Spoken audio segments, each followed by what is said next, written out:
Faut-il rappeler à ce tribunal que la plupart de nos parents ont changé de nationalité 4 fois?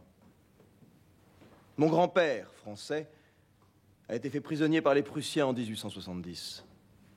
Mon père, allemand, a été fait prisonnier par les Français en 1918. Moi, français, j'ai été fait prisonnier par les Allemands en 1940. Et maître Kempf de la Tour, allemand malgré lui, a été fait prisonnier par les Russes en 1943. Il semble, messieurs, que le seul uniforme qui convienne aux Alsaciens soit celui de prisonnier.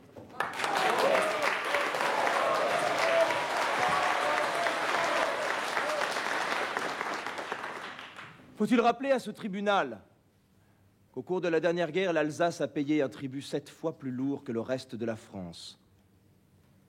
43 000 morts. 27 000 civils exilés de force en Allemagne ou en Pologne. Et près de 20 000 déportés dans les camps de la mort. Sommes-nous responsables de ces malheurs qui nous frappent? Nullement.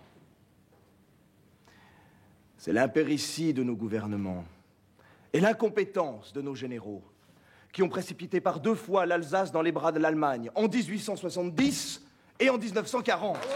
C'est intolérable! Il insulte l'armée française! Maître, vous insultez la France.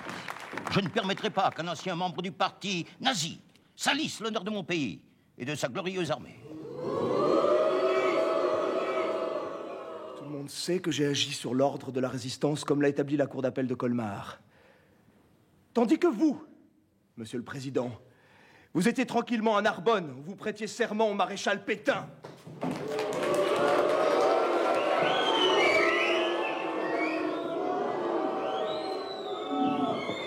Garde! Évacuez la salle. Le tribunal se retire pour délibérer.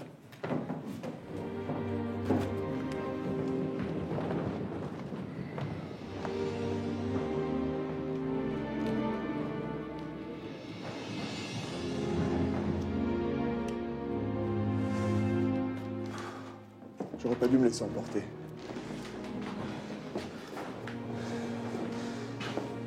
J'ai pas pu me retenir. Non, t'as eu raison. T'as dit son fait à ce pétainiste. À ce planqué qui veut nous donner des leçons de patriotisme. Je redoute le zèle de ceux qui se sont couchés sous Vichy et qui maintenant veulent se faire pardonner.